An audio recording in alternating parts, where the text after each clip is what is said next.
All right, so why don't we get started? See if that thing's running.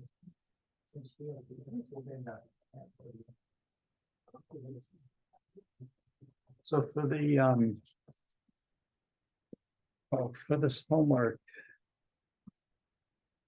let's see, go back to the homework here. Here.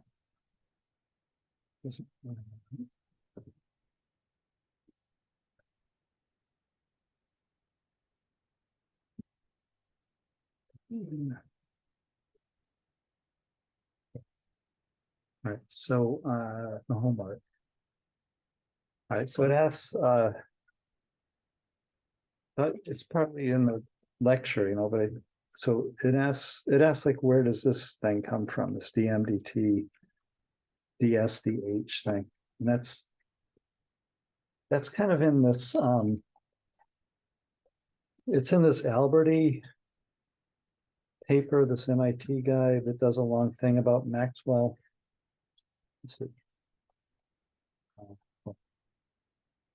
So you can go through that and figure out. It's pretty confusing. That's a long paper. Anyway, so where does this DMDT, DSDH thing come from? Which is the reason to do that is because when you look at these,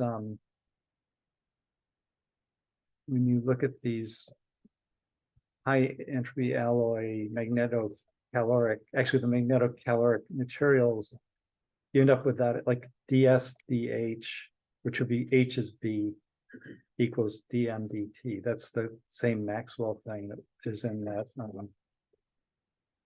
It's in this thing, whatever. So it's actually here, like DMDT, DSDH.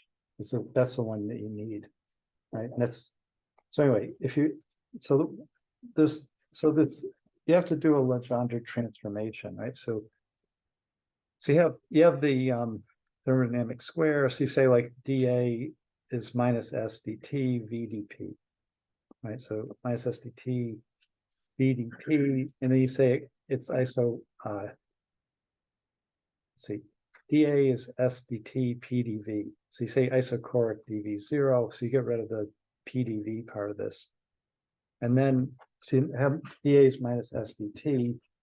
Then you go back to this table and you say if you want to add in magnetic field, it's BDM. So you put that in. Then you're going to say eventually the dA d something is 0, except free energy changed to 0 for like equilibrium. Right. So from this equation, you can say like dA dt. In other words, if you just do an expansion, dA can be dA dt constant m at dt. dAdm at constant T dm. So you say A is dependent on two terms, temperature and the magnetic field. In the case of isochoric, no volume change. So basically you can write it this way, and you can say like I want the second derivative, so dA dt dA dm. So d squared, the second derivative A dt dm, and then I have dA dt. Or dAdm dt, dA dt dm, right? So if I set that thing, so those two have to be equal to each other. That's how this works. Like you have to, if you hold m constant, then that term drops out. Then you just have dA dt dt dm. That has to be the same as dA dm dt, right? So in other words, the second derivatives have to be the same. One's holding the M constant, the other one's holding the T constant. Those two things have to be equal to each other. So you have this mess, right? So then you say you substitute back in like dAdm is B or H in the paper, dAdt is S. So you sub that in. Then you have dsdm, dB dt, the constant V and constant M and constant T. Well, relationship that comes straight from A. Yeah. Can you describe like why they have to be equal? Well, because you've taken this, you have the first, this thing can be broken down into the two derivatives, right? And you can say, well, if I hold M constant, that term goes away. And then I'm going to take the derivative of that in terms of M. This term isn't there anymore. Then you're going to take the derivative of this thing in terms of T at constant M. So you hold M constant, then this hold T constant, then the T term drops out. So you can solve this two ways. You can get dA, dt, dm, the second derivative, there's two answers to it. Right? You can hold T constant, you can hold M constant. Because inside the argument, then M is constant and T is constant. So you can get the same answer because it's going to be MT. It'll end up being MT or either TM or MT. It doesn't matter. The order doesn't matter. So those two would have to be equal to each other. Pretty confusing, but basically that's how you end up with these Maxwell relationships that turn out to be useful. So you can relate things that wouldn't normally, you wouldn't have any idea how the magnetic field temperature dependence would depend on the entropy and magnetization. I mean, at least you can go by the sign, like you expect as the temperature goes up, then the field would drop so that as the magnetic field goes up, the entropy decreases and it's negative, so it makes it positive. So the sign would be the right direction if you look at it that way. But otherwise, you would never know like what the functional relationship is between those things, which in this case you need to know. But what you need to know isn't this. What you need to know is, oops, I want to go to, I guess it's that. Because you can measure the magnetic moment as a function of temperature, and you can measure the magnetic field, but you can't measure the entropy. You need ds, the magnetic field, dm dt. It's involved, right? So that isn't the answer that you got here. Right?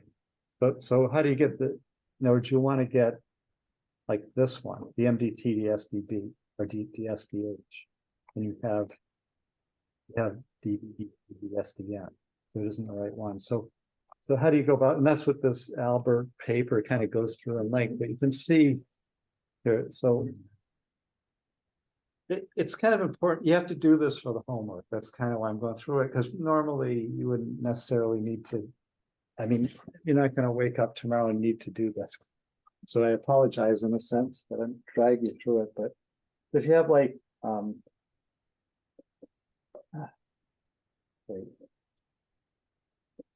okay, so you have A, right? So you could say, or let's say A and G. Okay, so you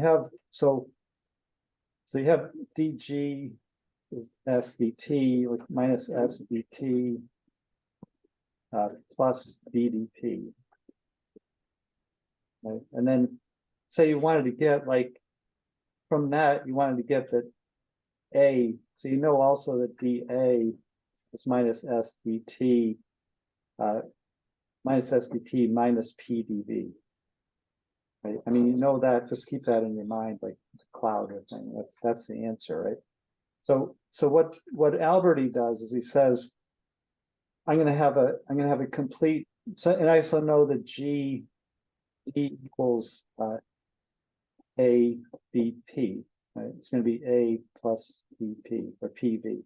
So it's relationship between Gibbs and Helmholtz is PV, pressure volume, is a relationship, right? So he says that he's going to have like, in other words, so when you get into like magnetic field and electric field, then you don't have like A, you don't have another term. So he calls it, so he would call like A G prime, like the complete G, and the complete G would be G plus his other parameters, which are VP, and for us, it's going to be BM. Like we're going to add in two other parameters that are like an intrinsic and an extrinsic. That would add, so already we have Helmholtz and Gibbs are related by the same kind of thing, like extensive and intrinsic, extensive and intensive parameter, right? So it's just a multiple. In the case of magnetic field is B and N, and then it's E and electric field and the polarization for electric, right? So he goes through all the different ones, but you can, it's easier to kind of see it here, right, with this. So then you would say, well, if you're going to have this G prime, this would be like what he would call like G prime, or so he would call this complete description G prime, and then he would say, or he would call A, so he defines A as his G prime, like his complete Gibbs free energy. So it'd be like G prime minus BP. So in our case, it would be like minus BM. So whatever minus BM, right? So, right. So then if you take the derivative of that G prime, it's like dG prime is going to be, no, G prime is A. So it's G minus VP is going to be like dG minus VdP minus PdV, right? And then he already had like dG is going to be minus SdT, and then VdP cancels with that term, and he just has minus PdV, which is his dG prime, which is the same thing as dA. Like we can get that from the trying. dA is minus SdT VdP. So we already had that answer, right? But so it's just showing that like you could call the Helmholtz free energy the complete Gibbs free energy. I mean, that's what Alberti would call it, the complete Gibbs free energy, and they would get this differential equation because this differential equation, or this dA one, is the one that you need to use to get this other Maxwell equation, right? So that's kind of how this thing works. I don't know if that exactly explains it to you, but so basically, Alberti has this A prime, which is A minus BM. Like we had G minus PV. That would be the Helmholtz free energy. This A prime is like the Helmholtz equivalent of the whatever. And you can do this for all of them. Like you can do it for electric field, anything you can dream up where you have an extrinsic and an intrinsic that impacts the free energy. You can make new ones for this. So anytime you have anything, is you could have like I don't know, like polar, like somehow if some things wanted to have a field that would be like color selection, like would select the blue ones would go one direction. Then that color selection, you have like a field, and then you'd have a polarization in terms of the blue going somewhere. Then you would have like the field and the blueness of it. And those two parameters would be like extrinsic, intrinsic, or intensive, extensive, sorry. And then you would multiply the two, you do the same thing, and you get a Maxwell equation to relate like how blue it's going to get if you raise the temperature or whatever, right? So you somehow could use this to do other things than just magnetic, electric, pressure, temperature, volume, right? So that's the idea. Is like he gets 26 with magnetic, electric, pressure, volume, and then like you could get more if you wanted to invent your own things that would affect the free energy, like the surface. Plus, you can do this with surface energy, like the surface area times the surface tension would give you an energy, right? So you'd have like area and surface tension. You could add in another term, and you can get Maxwell relationships that relate the bulk to the surface if you wanted to. So I hope you can see like it's a pretty wide open game once you start doing this. That's why Alberti wrote this long paper to kind of explain the rules of the game in a sense. But all right, so once you do that, you end up with this dA prime, which is kind of like the Helmholtz, is this minus SdT minus MdB, which is the opposite. We had BdM before, and it was plus. Right. So then you do the same thing. You say that S would be the partial derivative of A with T, and M would be the partial derivative of A with B. And you're going to take the next derivative, which would be dA dt dB, and then a constant B that would drop out, a constant T that would drop out, then you'll end up with ds dB and dm dt. And those two would have to be equal. They're both negative there, so they have to be equal to each other. So the homework tells you to do that, to like go through that. Is that, can you guys do that? Or I don't know, it's a little involved, but it's kind of like a one-step thing, but you definitely cannot ask Chat GTP to do it. Maybe you can, but I don't think so. Alberti does this for you, I think, like in detail, but you might not be able to read it because it's such a long paper, to go through. Anyway, so that the reason to do that is like that is the crux of the entire magneto magnet based say I want the right thing there. This guy, and he won't let me go down. I'll say go here. This is the main equation. Everyone that writes about magneto caloric effect of materials, right? She goes through the point of, this is a pretty good paper for our purposes here. Generally, it's pretty short for review, basically covers every question I could think of to ask about this. So one thing is like, all right, there's this year up to half the year. So there were 2,000 papers published in 2022 on these high entropy alloys. Okay, and mostly high entropy alloys are nice because they have this super strong behavior because they can absorb energy better. I think it's in her paper. It's not. It's in this other paper, this other review paper, this George stuff. He shows, this again is in Nature, but it's he shows a plot of every material in the world in here somewhere. Here, this plot. It's not, let's see, can I amplify this thing from here? That's good. All right, so except I can't go, how do I go sideways? So too much.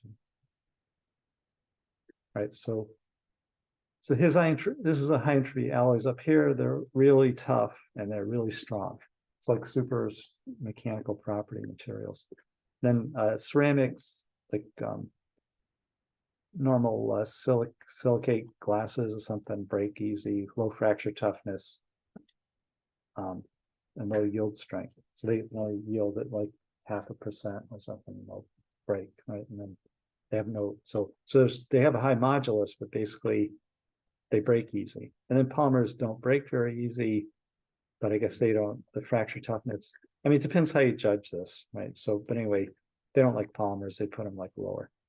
And then glasses are here, then technical ceramics like jet engine, turbine blades and things, and or engine components, like a high temperature engine components. Metal alloys, metallic glasses, and then these guys are like super tough because basically when you start throwing these different atoms in and you stress the crystal structure, it's got a lot of different kind of atom to atom distances in it, and it can accommodate stresses easier. It can accommodate when you put stress on it, it can kind of fill in the gaps because it's got a lot of loose ends because there's a lot of some atoms are bigger than others, there's loose ends in the structure. It's the same crystal structure. It's got a lot of flexibility. So it can handle, I mean, that's my impression. It can be really tough, have a high yield strength, yield stress. So that's the main issue with these materials, right? The main issue is not magnetocaloric, whatever. She shows that by the papers that are published on it, like this got microstructure, mechanical, those are the big areas. These are the number of papers published. The size of the thing, I guess, is how many papers. And as it goes out, it's like 100 papers, 1,000. So it's on a log scale. So it's actually a much bigger difference, right? These are only 100 papers. These are 10,000 papers or something. So anyway, so magnetic are like, it's a small chunk of this thing. And then the magnetothermal is like one of these small, thermoelectric is like here, but thermomagnetic is what we're looking for. MCE, I guess it's the green thing she wanted. So that's just a little teeny thing. It's like 100 papers. I mean, it's still a lot of papers, but it's not many. And the reason is it doesn't cool much. Like you don't get much cooling by putting a magnetic field on something, especially for the second order transition. So why would you use that? She goes through and says why you would do this. I mean, the main reason that she gives it makes any sense is if you're on a submarine and you're at the bottom of the Arctic Circle, like a Trident submarine loaded with enough nuclear weapons to wipe everyone out on Earth, sitting there, it's a doomsday weapon. But everyone is like listening to hear the propellers turn, right? You don't want to have your refrigerator kick on, go, you know, so it would like destroy the whole thing. Then all of a sudden torpedoes would show up, you know. So I'm not even sure they'd hit it with torpedoes because you'd have such a radioactive nightmare. But anyway, it could happen. So the Defense Department is really interested in magnetic refrigerators that don't make any noise. Now, it's not really, there is no magnetic refrigerator. No one's made one, but if they could, it would be a nice thing to have if you're sitting at the bottom of the Arctic Ocean. So, and then they also say like spacecraft. I think they're like you're talking about sending like these Viking spaceships were launched in the 1960s and they're still flying to like far out atmospheres. And you have to cool the solar cells and things. You get a much more efficient solar cell if you cool it.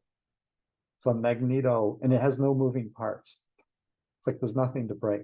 Right? Refrigerator, no one's going to go out like however many light years away to fix a refrigerator. There's no repairman out there. So basically for space, this kind of thing could potentially make sense. Again, there's some cases where they have used it, but basically if you figure out how much cooling you can get. So I asked you one of the questions like how much cooling can you actually get from this thing from her numbers? It turns out like next to nothing. Like for 1 kilo of this stuff, spacecraft too, like the weight matters, right? 1 kilo going through this transition can crystallize 1 gram of water, about a gram of water at 0 degrees C. So just the amount of enthalpy it takes to make ice. 1 gram for 1 kilo, it's not a good trade-off per spaceship, you know, because you know, it depends how much ice you want. Basically, you usually would want more than that.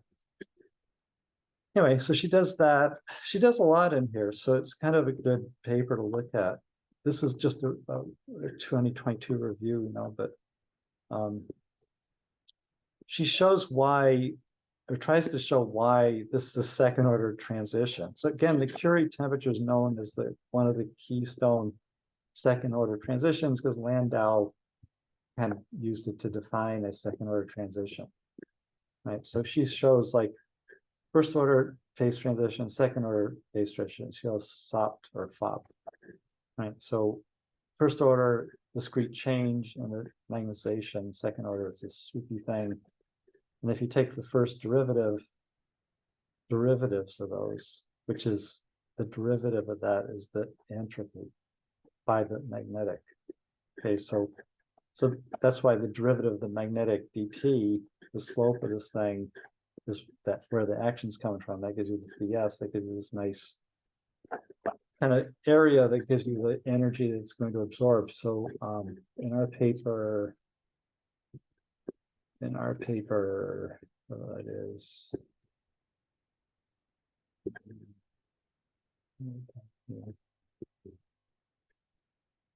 So our actual paper is kind of a short paper where it goes through. I mean, given that there's already like reviews on the subject and stuff, it's kind of funny. Anyway, so he shows, he does computer simulations, which I'm not looking at right now, but we'll look at later on, things like that. Then he has the delta S and he shows that same curve, right, wherever she had it. So this little hump here is this kind of this negative delta S here. So it's up and hers is down. Hers is down. Turns up, he's got negative delta S and it's got that hump. So he does, these are not the high entropy alloys, these are alloys of iron and chrome or chromium, right? And then chrome, iron and chrome. Chromium, is chromium the oxide or is chrome? Chrome is the metal, right? chromium is the oxide, I think. But anyway, iron and chrome, I'm gonna say. And then he has different alloys of it. It shifts the transition temperature. You want like 300. And then I think D is D is a high entropy alloy. So this is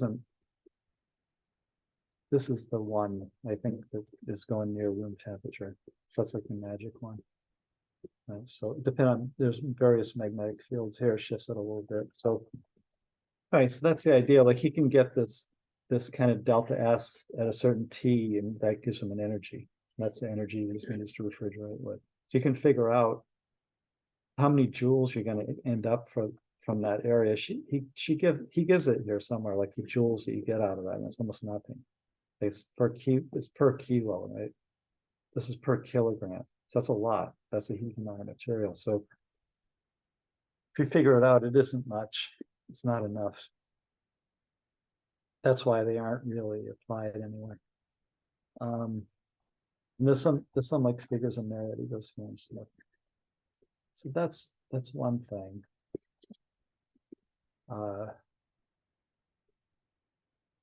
That's equation 2. Oh no, this is a DMD2. Equation 2. All right, so equation 2 of law, which is that review paper.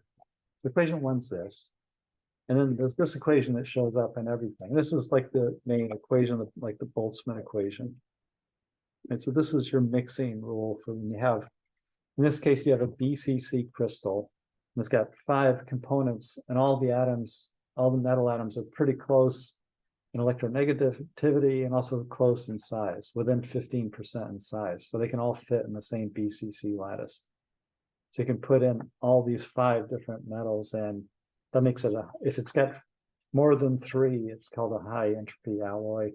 Or if you can calculate this delta S, and delta S is larger than 1, then it's a high entropy, larger than 1R, then that's a high entropy alloy. Okay, so how do you calculate delta S? So that's in this chapter 2 here, right? So where did this equation come from? I asked you to like derive that. So there's 3 ways to derive it. Right. So again, like there's 3 ways to kind of skin a cat. That's what the idea is. There's different ways to look at this same equation. Right. So that's a pretty common theme in thermo solution. Right. So the first thing about solutions is that ideal solution, you're going to end up with this this kind of Boltzmann equation, right? You can have the free energy. So if it's an ideal solution, there's no delta H. So you have G is H minus TS from the square. So, or just by the definition, if you want to work it out, but basically from the square. So, right. So, and then delta S is this thing, this kind of Boltzmann thing. So it's got the concentration of the 2 components. You have the total number of moles. The XA times N is NA. XB times N is NB. And you have log of the compositions. Right. So that's kind of the, when you're talking about mixtures of things, that's how you're gonna, if it's gonna have 5 components, you have 5 of these terms. You have A, B, C, D, E, would just be summed together, the 5 terms. If you want to, it's pretty easy to calculate the entropy of a 5-component mixture. Just need the molar composition. And you just calculate it. It's not a big deal in terms of R. So I mean, R is per mole, K is per atom. Right. So you use K if you're talking about atoms. And you use R if this is moles, but right. So anyway, see how there's 3 ways to get that equation. That's one point. So that, I mean, the normal, I mean, Boltzmann got that equation by doing this. Like he said, he had Boltzmann's law. So the entropy is going to be related to how many kind of states the thing can have. In other words, if you have a 2-component, they can kind of swap positions. So you have two states. If you have 2 holes, A and B, they can go B, A, B. They can move around. If you have 3, then they can move around like factorial of that kind of. Right. So basically, there's a way to figure out how many ways so many things could be arranged. It's going to be the factorial of the total number divided by the factorial of each of the components. So you have 5 components, you like factorial of each of those, and then the total number in the system. Right? That would give you the number of states. Log of that gives you the entropy times Boltzmann times the ideal gas constant. Right? So anyway, so you can work through that using Stirling approximation and get that's going to end up giving you this law. Right, so that's kind of like the standard way to get it, I guess, to get that equation. So for Boltzmann, though, I mean, you want to consider that this thing, so the mole fraction of A is the probability of finding an A in a system. You have 50% A, you have a 50% chance of finding A if you blindly reach in and pull out A or B. Right, so this is a probability, and then if you take the free energy divided by RT, and I take the exponential of it, it's going to give me that probability. So that's like the Boltzmann probability of this thing. Like, what's the probability of something happening? It's going to be exponential the energy of the state divided by whatever the room temperature is. For a system that's thermally moving around, and the probability of having that state's the energy of that state minus energy of that state by RT, exponential of that will give you the probability. That's kind of Boltzmann's proposition. I mean, so basically all these things are related back to this Boltzmann kind of idea. This idea that you have some probability of something that's going to be the energy by RT. So, which also is similar to the thing that we just went through, this Clausius-Clapeyron thing. Like you have kind of 1 over T, you have log of something. So log of X is going to be something 1 over T, the something's going to be the energy. So log of something versus 1 over T is the energy. The log of the thing is some kind of probability, like the probability of something happening. So it could be the probability that something flowed, the probability that a chemical reaction happened, the probability that a liquid escaped into the vapor phase, the probability that a clathrate opened up and did something. So some kind of framework where you're going to talk about energy of something happening and the probability of it happening. And the energy and the probability have to do with each other through the Boltzmann's equation. I mean, it should make some logical sense that that's how things work, you know, but anyway, it can be. So one way to get this is to say,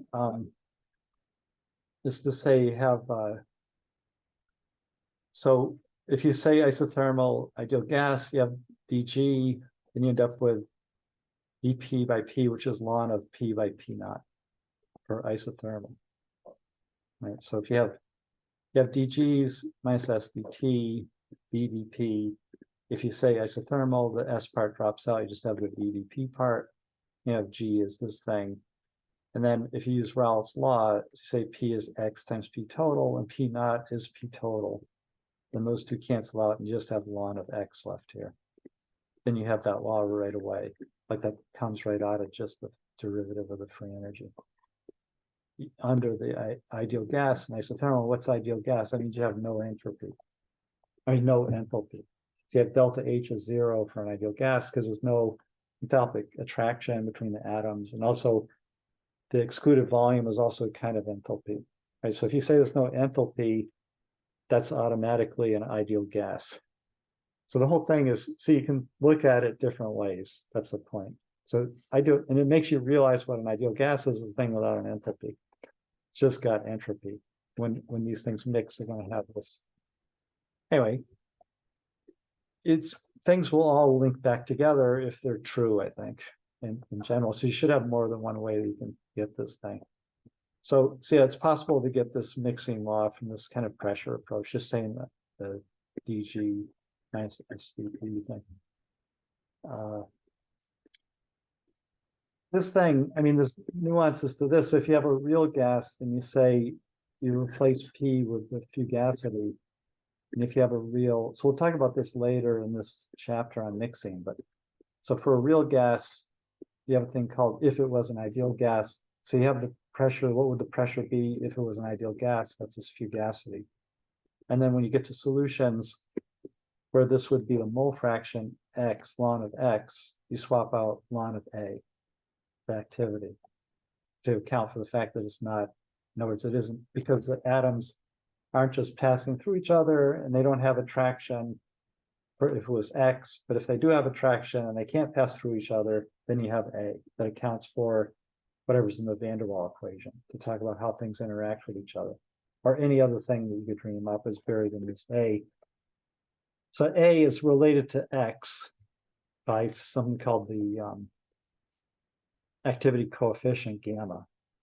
So you have the chemical potential, the derivative of the free energy per mole, dGdm, is going to be RT, R's per mole, then ln of A. This is because you can't get G, you have to have it with reference. That's the standard state G, right? So anyway, so delta G is going to be RT ln A, or delta chemical potential, and then A is going to be gamma times X. So you can see that if you have log, say log base 10 of 100, it's 2. So that's the same thing as log of 10, which is 1, plus log of 10, which is 1. Right, so you can say if A is gamma times X, then you can say ln of A is ln of X plus ln of gamma.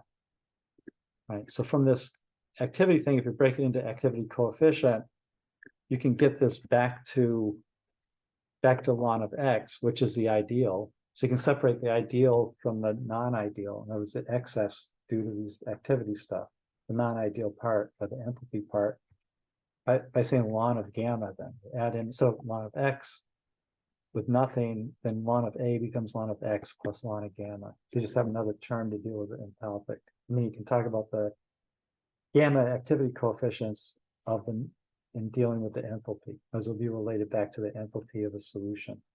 So these frameworks kind of broke out of, initially this Boltzmann idea log of X is mixing. And then you say, well, oh, if it's not an ideal, then you'd have like this A thing. So I'll go through this a little bit more in detail, but basically that's the scheme of things. Always start with this ln of X, which is like the simple thing of marbles mixing, like what the energy, there's no enthalpy change, it's just an entropic change. It's going to be the sum of these ln of X's times the X's times the total number of moles to get the free energy change times RT. So that's one way to get it. Another way is to say isothermal volume expression thing. So you do kind of the same thing, but you use the internal energy, which is Q dW. Then if you say that if you're at equilibrium, the internal energy is 0. So you say Q is minus dW, dW is minus PdV, so EQ is PdV, and then P for ideal gas is going to be 1 over V, so you end up with log of V final over V initial times nRT for Q, and then Q dQ by, this is wrong, actually I fixed this. dQ by T is delta S. This shouldn't be delta S over T. So delta S is dQ by T, because Q is not a state function, but dQ by T is a state function. This is corrected in the current version online. And anyway, there's something weird about the downloads at school.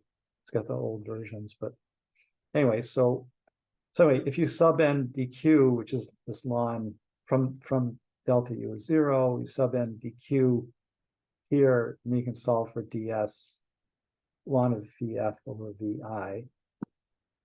And then you can figure out that the volumes are going to be in the end the mole fraction, right? So you really want for mixing, so you're going from, say you're mixing like A and B. So you have volume A plus volume B gives you the volume total. So you have volume total over VA, be like the entropy of the A component. You're going to sum the A and the B components to get the total entropy. NA plus NB is the total N. It's going to end up with N times this V ratio, and this is positive. If you flip, so ln of, so if you flip the argument of the log, it makes it negative. Like log of 100 is 2, and log of 1 over 100 is minus 2. Like log of 0.01 is -2, right? So log base 10. So you flip this, you get the negative. Then you have delta S is negative, which is what you want. Because in the end, delta G is minus S, so you want to want this thing to end up like positive. So anyway, so that's how that works. And negative comes because you have to flip this volume ratio. So it would be like VA, V total would be XA. And then the NA is XA times N. So you get the same argument from this kind of volume approach. It's a different approach, even though it's similar. I mean, you're still using ideal gas. You get the same ideal mixing equation. And if you have multiple components, you want to calculate this for 5 components, you just have 5 of these terms instead of 2. This is binary. Right. So then then you can get the free energy of mixing as this thing. So you say, oh, wait a minute now, if the free energy of mixing is positive, that's not good. Like it would be increasing the free energies. And this is positive here. It's like there's a positive thing. So that can't possibly be right. So I mix 2 ideal things, they mix. There's nothing to make them not X. So this can't be right. But so you have to realize that XA is always going to be less than 1. And log of something, so log of 0.1 is -1. Right, so log of anything less than 1 is negative. So these logs are the negative part that makes the delta G mixing work. Right, so then that means that everything will always mix because XA is always equal to 1 and log of 1 is 0. Right, and then so basically, so you would get no heat of mixing if there was no mixing. That kind of makes sense. And the other term, XB would be 0, so that term falls out. So anyway, so and for anything else, XA, ln of XA and ln of XB are negative because they're less than 1. Like log of something less than 1 is negative. Right. So then that means everything will always mix. If it's just a random entropic situation, everything will mix. So, and the only reason things don't mix is because there's an enthalpic thing going on. And the enthalpic thing is going to be dependent on temperature. Right. So the entropic thing depends on temperature, but if you normalize by temperature, that becomes a temperature dependent thing that switches it.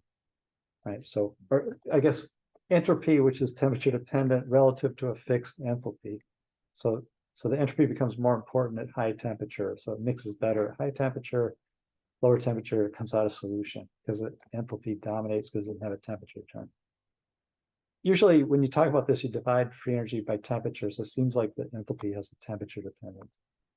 Right. So you just have this nice simple log term that you can calculate and like leave alone. That won't change any. Right, so that's the 3 ways. The third way is the statistical thermodynamics, which is just figure out how the Stirling approximation works to get this same equation. Right, so that's like the main thing that you need to remember. Like if anyone asks you about mixing solutions, anything that has anything to do with mixing 2 things and it has something to do with thermodynamics, this is the first thing. That equation is what you should remember. X ln X, that's it. That also is the basis of some probability versus log of a probability versus 1/t is a straight line. The slope is going to be the energy or the enthalpy, depending on how you look at it, but some kind of energetic term. Right. So the homework asks you to do that too. It asks like says like derive equation 2 of law, which is that ln X equation in 3 ways: pressure, volume, and statistical mechanics. So statistical, it sounds like a big word, but it's basically just counting, just the statistics of it. Right, so, and then actually, this should be statistical thermodynamics, not statistical mechanics. I put the wrong word there. All right, so that's A and B are the same. And then this one, so this is kind of an odd thing. It's convenient because it's totally based on the Landau theory.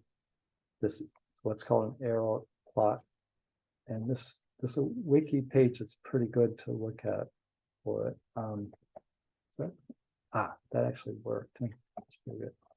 So this is basically our Landau thing, except there's a prefactor of power 1 here. Right. And I think in this, it explains why that's there. And sometimes it isn't there. But basically, even powers of the order parameter.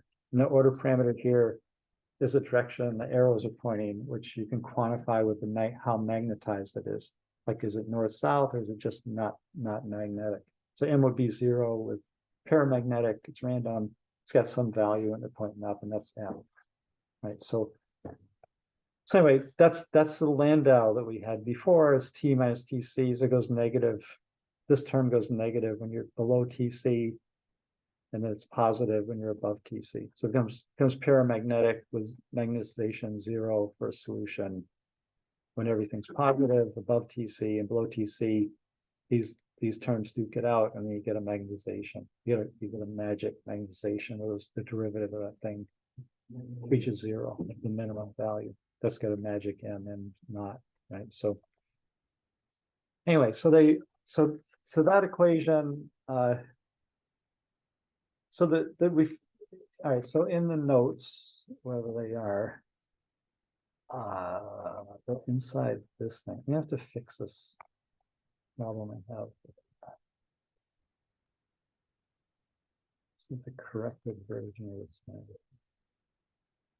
Right, so that's first order. This is so let's see. So we had this delta F ends up being like an expression here. Let's see. So the value of the order parameter here is this thing, right? So the magic order parameter is temperature dependent, and it's going to have a ratio of the A and B terms to solve it. Right. So there's a magic order parameter at any given temperature. It's going to be 0 above TC. So magnetization goes to 0, then becomes magnetized in a second order transition. So you go from 0, then it gradually increases. Versus first order, where it would be like, boom, it happened. Right. So that's like the that's like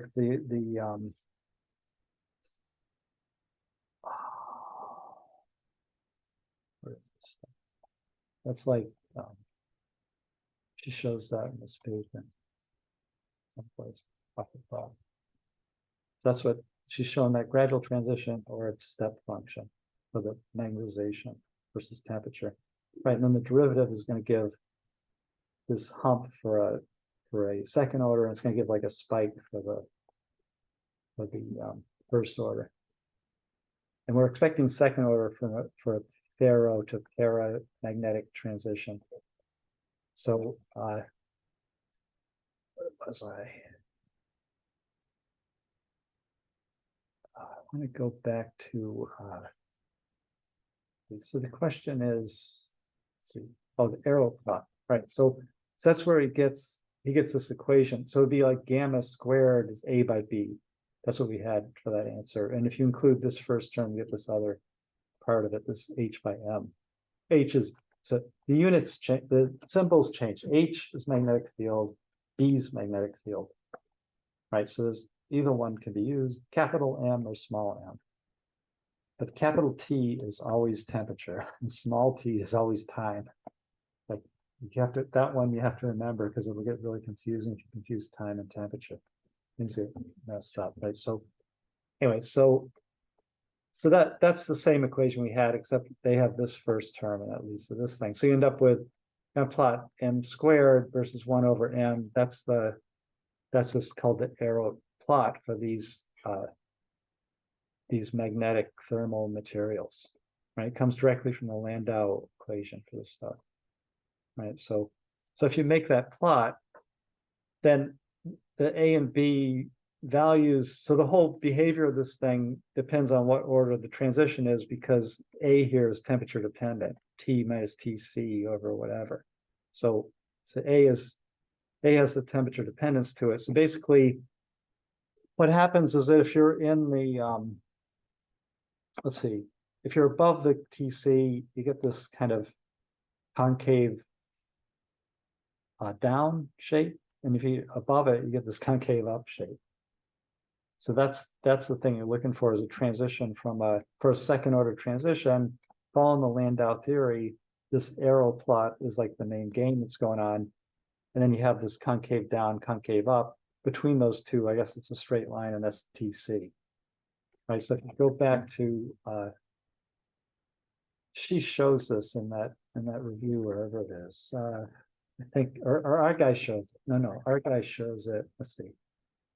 Not that. This I think is our paper, right? So here, right? These are his Argo. One of these, m squared is the Argo on the right, and the other one's M versus magnetic field. So H by M, so that equation would be like H by M plus the AB thing, then M squared. Then it's above the, I think it's above the Curie temperature, and you can see it kind of goes to a straight line. And at some point, like the yellow one, it curves back the other way. So the TC is like between those things. That's kind of like why he's making these plots, to see that transition. So the question, what's the question here?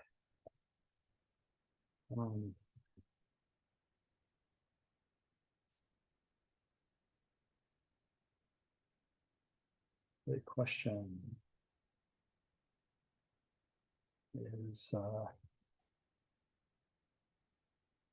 see, explain how the arrow plot of your 4B and D can be, that's what I just showed you, can be used to determine the Curie temperatures. That's, it's concave up, concave down. It comes from that wiki page. It kind of tells you. If you combine the wiki page with whatever I said about Landau theory and whatever you can garner on your own, or even from our book. The book is pretty confusing about, I think it's really confusing in some, I think that's where the source of that TC minus T instead of T minus TC was from the book, I think. So there's something messed up there with how they did it. But anyway, where's TC from these plots? And then there's also this little ditty from 1964 that our paper references. I guess this must be like the seminal paper on this stuff. I mean, we're deep within a narrow area of science here, so not necessarily maybe it doesn't really matter that much, so you have to keep that in mind. Like, unless someone's paying you to do this, it's not necessarily that you have to really take it that seriously. But anyway, this is this guy Banerjee, and then it's got the Landau. That's our Landau without the first order term here. It's just squared and fourth.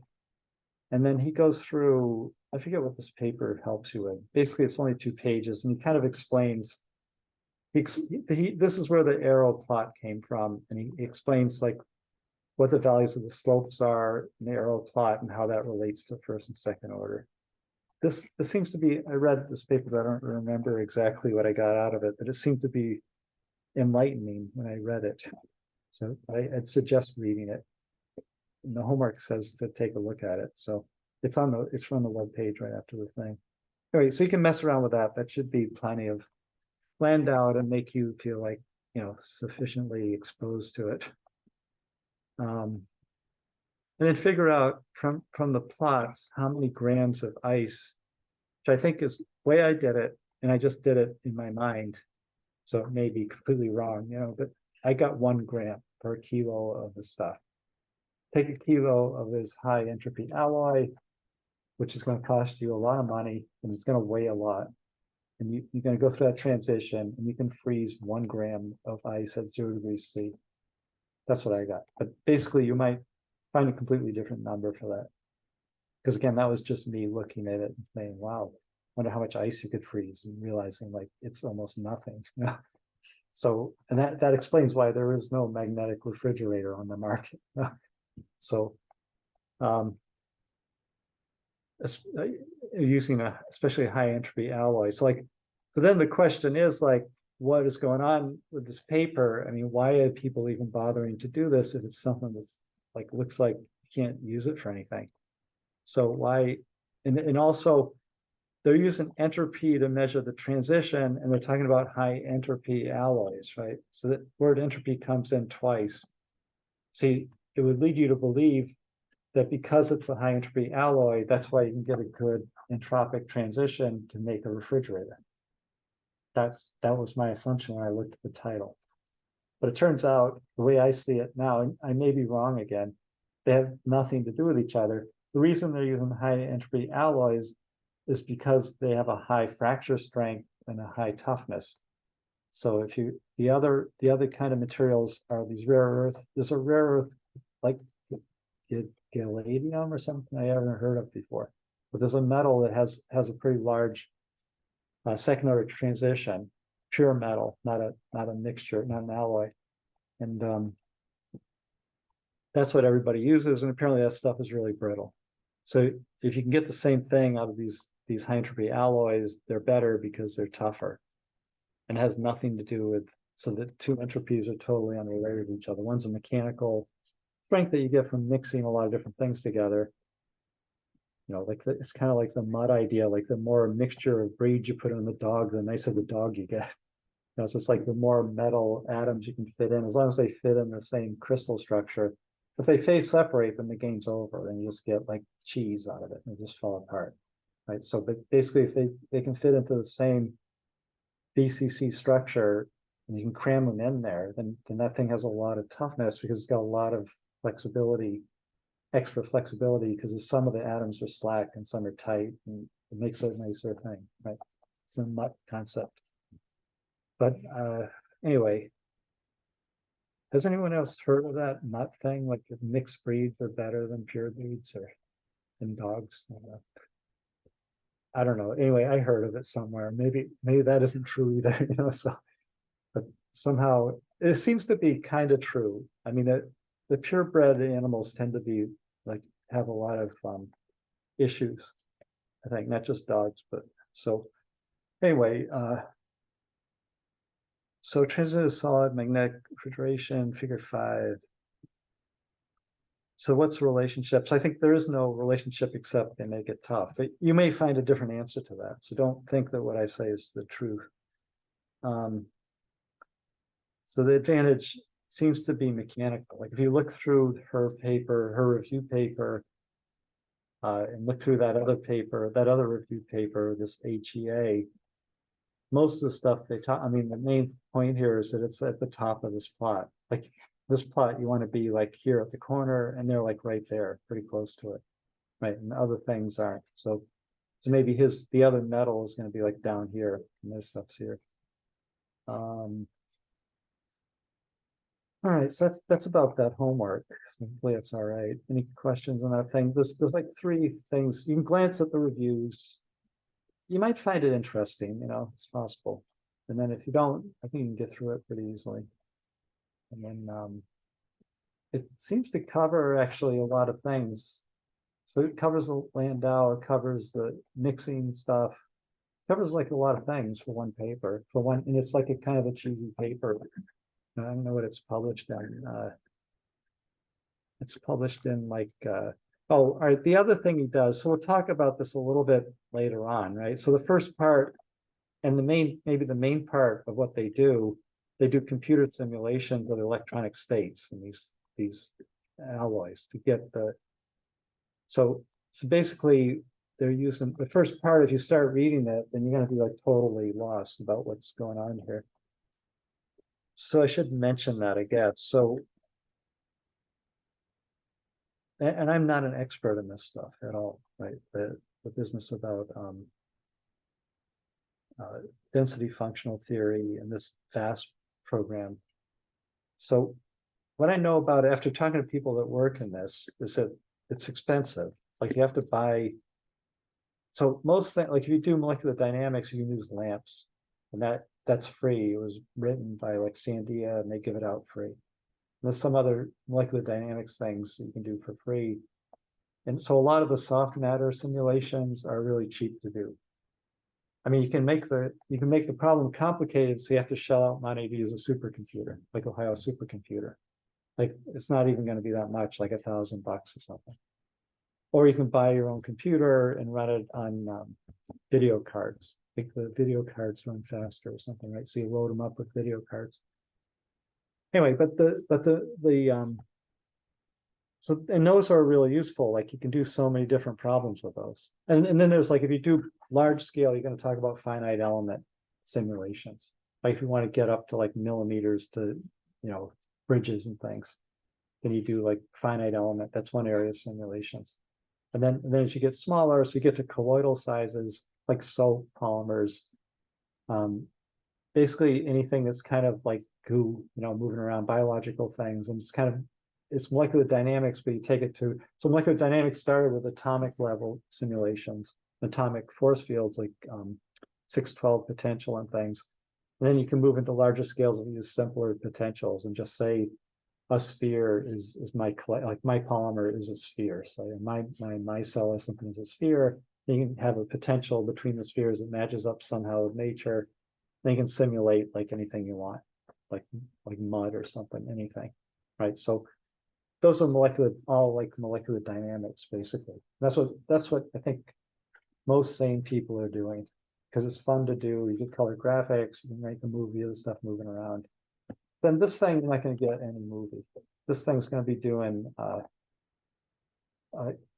calculations of the electronic state within a crystal of like a small number of atoms. So the other one is like a big system, like soap is going to be huge molecules, getting up to microns in size. And this is going to be like much smaller and just atomic level, and it basically has to be a perfect crystal.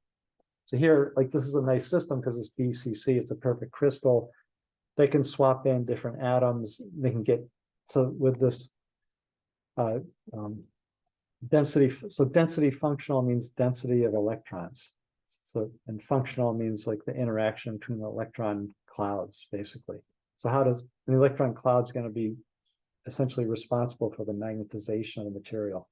So if you can simulate the electron clouds on a local scale with this mixture of 5 different elements and that composition ratio, then you can figure out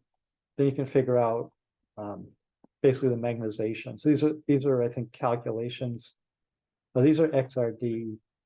He does a lot of simulations here. So we get the density of states. Like if you plot out so temperature is broken up into different energies, right? So he has these different energies, and how populated are those different energies, and the spikes are going to be like different electronic states that the material can take.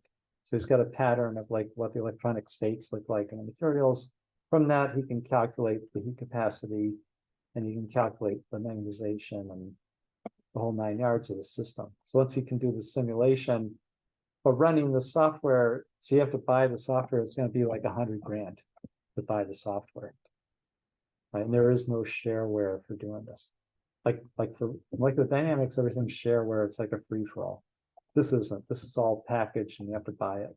Right. So some downside to this density functional theory. There's a high price to get into the game, and it also is a high mental price because you have to know quantum mechanics to start with. So you have to kind of start with quantum mechanics, and quantum mechanics can only solve like simple problems. And then to go to the more complex problems, you go to this density functional and like VASP to do the simulations. So it's kind of like deep, somewhat deep. But I think some of the people in the department, like maybe Matt Steiner or somebody, there's a few people in the chemical engineering, there's some people that do this kind of simulation for catalysis, when you want to know the active electronic states to do a chemical reaction. I think Gouliant's does this kind of thing. I think even Smyrniotis, some of the people in chemical engineering do these things. At least they claim they do them, So it's quite a few people interested in the local electronic state of things. So this is how you get at it. So you can glance at this. If you know something about it, it might be really interesting.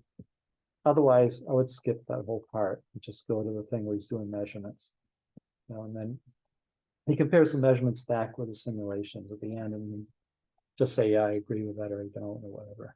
Right. So we'll talk about density of states when we talk about heat capacity. So we'll go through that kind of thing, but not the density functional theory. We won't do. These are his our plots, right? And these are the same thing in that Hall paper.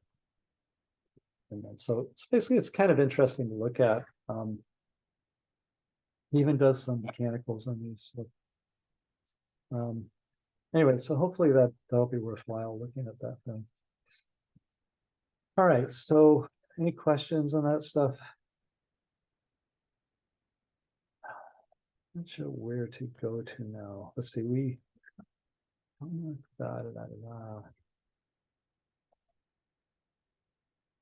What's all that stuff?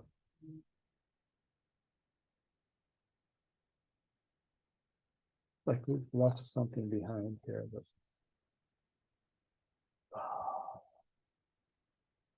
love that stuff. We didn't do the Gibbs phase rule, but I think I'm not sure, it's important if you're doing phase diagrams for metals. Because it allows you to kind of figure out what's going to be a line, what's a point. We'll talk about it when we do, I'll do some phase diagram, and this CalFAD thing. The CalFAD program is kind of, is for mixtures, it's not for a single component.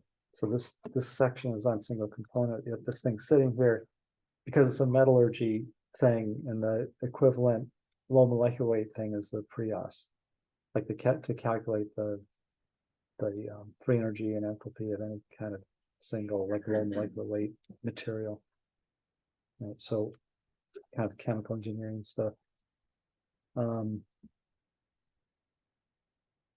This plot's kind of interesting because you always only see like this critical point. So you only see like this part of this diagram, right? You never see like the rest of it. So this is a PV. So this is like a isothermal plot showing the entire. Usually you just see this hump, right? But basically it's kind of a much richer diagram than that, right? You have, I guess this is good for the Gibbs thing. This probably should go back with that, whatever that is. The phase rule, this business. I think should be with this. What's that? But basically the phase rule property. Oh, well, let me do it. Oh. So the number, let's see, degrees of freedom. So if that's 0, it's a point. If it's 1, it's a line. If it's 2, it's an area. And then the number of phases that are in kind of at a point. So if you have a triple point, it's like liquid, solid, and vapor are at equilibrium. So there's 3 phases.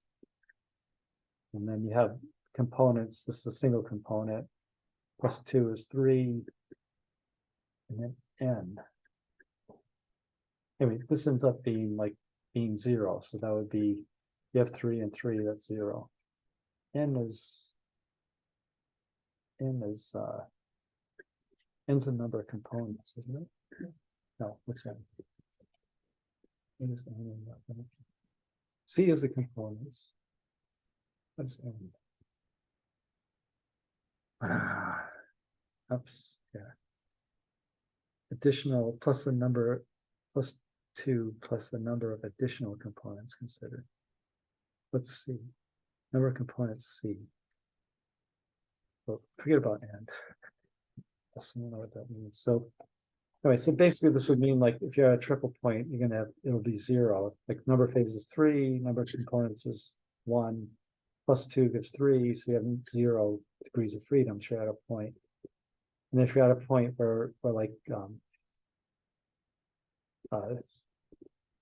liquid and vapor, let's see, the critical point is a point because it's anyway, you can figure out all the lines and points in this from that equation. And that's kind of the idea of the Gibbs phase one. That's the only thing that was missing in this. Right, so I'm gonna bury this guy.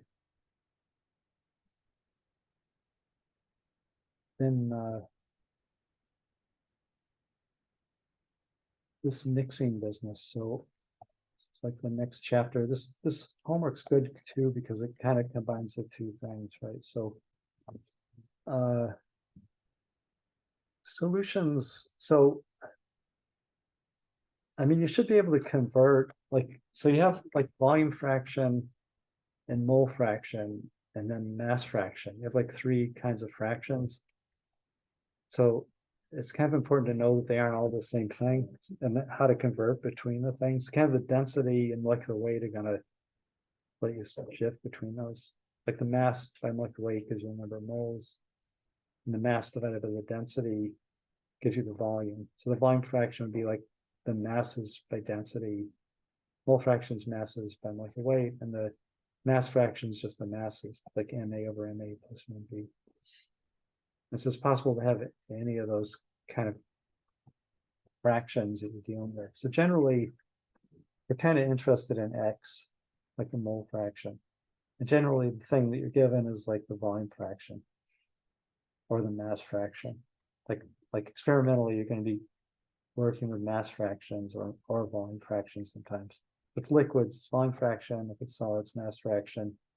Then you should be able to convert XA, like MA to XA. You have to do it with, so you get XA, you need, because the thermodynamics is going to be kind of XA based, right? Unless you, if you get into, so the different mixing equations of state, so the higher level ones are going to have like volume fraction used instead of mole fraction.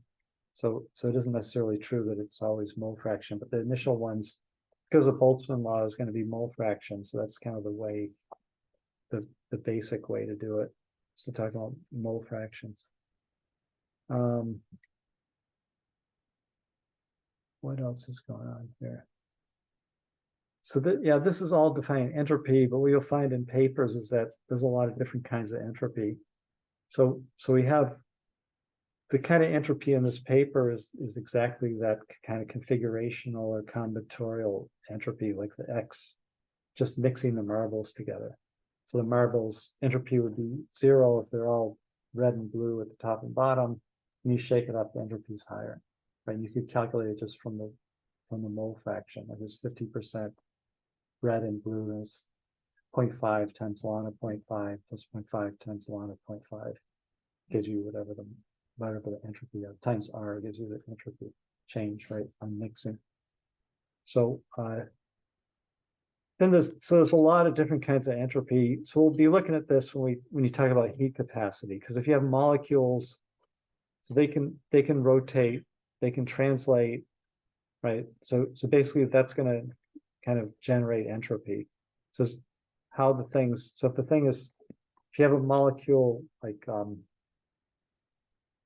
like water, it's not symmetric, so it can spin around, right? So it can flip along 2 axes, basically, right? So you're going to get like 2 degrees of freedom from it that are going to contribute to the entropy. So if you have an atom that's a sphere, it doesn't have those conditions. So you just have like marbles, you're just going to have configuration combinatorial. But then if you have something that's asymmetric, it can have these kind of rotational entropies, right? I think translational is kind of the same as configurational. I mean, it's temperature-driven motion to randomize it. Conformation is another kind of entropy. Like you can have it if you have a chain molecule like a protein, then it could freeze up into a native state, like a fixed position. It would have no entropy, and that it could be the same molecule and just be a chain dangling around. It could have a lot of entropy, like a lot of different possible states. So that's different than this kind of marble mixing entropy. Like it's a molecular entropy that has to do with this kind of conformation of the chain, of the structure, right? And other things can have that kind of conformational entropy. Like if you take I don't know, you can think about sheets having that, like a sheet of paper, it has no entropy when it's sitting there flat, but if it's crumpled up, it could have different ways if you crumple. So you could end up having kind of entropy involved in it. And then there's also weird kinds of entropy, like the hydrophobic effect. So you can have, say you have oil and water mixed, right? And the water, so the water likes to organize along the surface of the oil, and it forms. And we already know water does this organization thing, like the tetrahedral thing. But when the polar part, when the apolar part of water wants to face the oil surface, that involves organization of the water, so there's an entropy loss, right? And you think about, well, that's a small thing. But it turns out entropy, you notice it's all mole fraction based, but it's based on numbers. It's like how many matters in entropy. But if you have a small effect, but you have like a huge number of water atoms, right, at an oil-water interface. So you think like the enthalpy or the entropy times temperature of that would be really small for one of them, true. But for if the whole system is water and there's such a small atom and they're all organizing like that, that turns out to be the dominant feature of why why water and oil don't mix. Like, it's not an enthalpic thing that drives them to not mix. It's because the water organizes around the oil and the entropy is an entropy problem, right? So it's called the hydrophobic effect. So you can imagine like that kind of thing would be important in biology because it's all water. So basically, there's things that you don't expect about entropy because it doesn't have to do with this kind of like enthalpy is just how much of the stuff you have, and then the transition heat of it, right? So like a chemical reaction, how many of the reactions happened. But entropy is like counting each of these little things organizing, and they can just be so insignificant looking, but it adds up into causing transitions, right? So anyway, so you can get a lot of unexpected things happening due to this kind of entropic feature of mixing, or just entropy in general. What else is in here? We already went through that. So yeah, all right. Then you have this definition of ideal solution. That's another thing. So it's going to be based on that equation. There's no enthalpic term, right? So delta G is just that term. This thing, because X is always smaller than 1, that's always negatives. And this is negative here. So you always get a drop in the free energy when you have ideal solution. It means ideal solutions always mix. That's one thing. And then there's also this issue like because the P term, so we had dg is SVT, VDP, and the VDP, VGDP is 0 for this. That means that the delta V for mixing, ideal mixing is 0. It's one signature of non-ideal mixing is that the volume change. So you put in 1 liter of water, 1 liter of ethanol, put them together, you get like 1.8 liters of water ethanol. They get a lower because they attract each other. So that's a non-ideal mixing situation. Right. We could also have volume expansion when we mix two things. So basically, ideal solution isn't going to have any volume change. There's no enthalpy change, and the system will always mix. Right. So the non-ideal, you have to kind of add in a term that deals with the enthalpy. So that's what I was kind of trying to get at before. But